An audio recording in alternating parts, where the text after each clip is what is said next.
ମତେ କହିଲେ ହଁ କଣ କହିଲେ? କହିଲେ ସେ ଏମଏଲଏ ଙ୍କ ବିରୁଦ୍ଧରେ ଯାଉଛନ୍ତି, ତାଙ୍କୁ ଆୱାରନେସ କିଛି କରାନ୍ତୁ ନାହିଁ, ଓହୋ। କିଛି ଦିଅନ୍ତୁ ନାହିଁ। ମୁଁ କହିଲି ମୁଁ ଦେଇନି, ଏରା ଅଡିଓଫ ଦେଇଛି।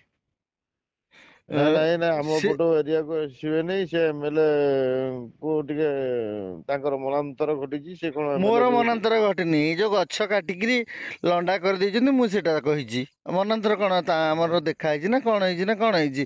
ସେ କାହିଁକି ଗଛ କାଟୁଛନ୍ତି ବୋଲି ମୁଁ ପଚାରିଛି। ମୁଁ ତ ତାଙ୍କୁ ହୁଁ। ଡାଇରେକ୍ଟ କିଛି ପଚାରିନି। ଏଇ ଯୋଉ ଗଛ ଲକ୍ଷ ଲକ୍ଷ ଗଛ କାଟିଦେଲେ ସେଇଟା ଅସୁବିଧାରେ ଅଛି, ମୋର ମନାନ୍ତର ସହିତ ତାଙ୍କର କଣ ଯାଉଛି?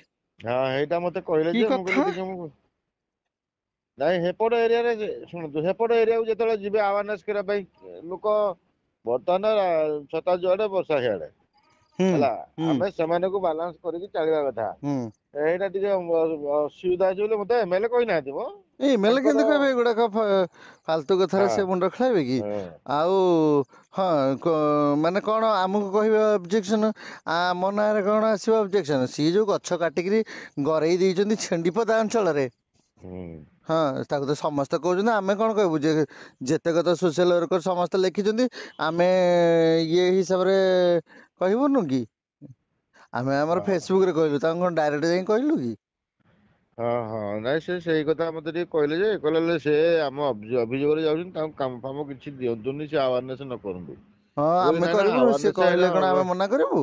ଆମେ ହଁ ଯେମିତି ହେଲେ କରିବୁ, ସିଏ ନ କହିଲେ ବି କରିବୁନି କି?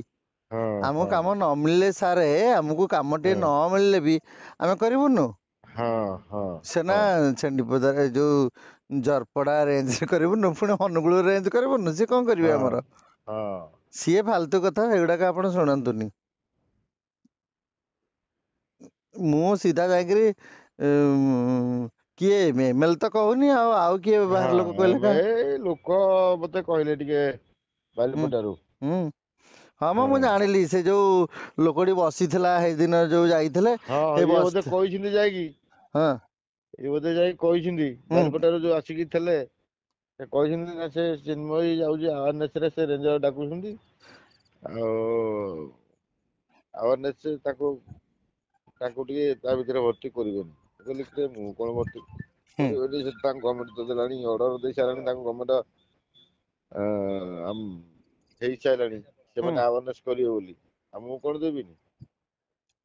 ତାଙ୍କ ସେଠୁ ମାନଙ୍କୁ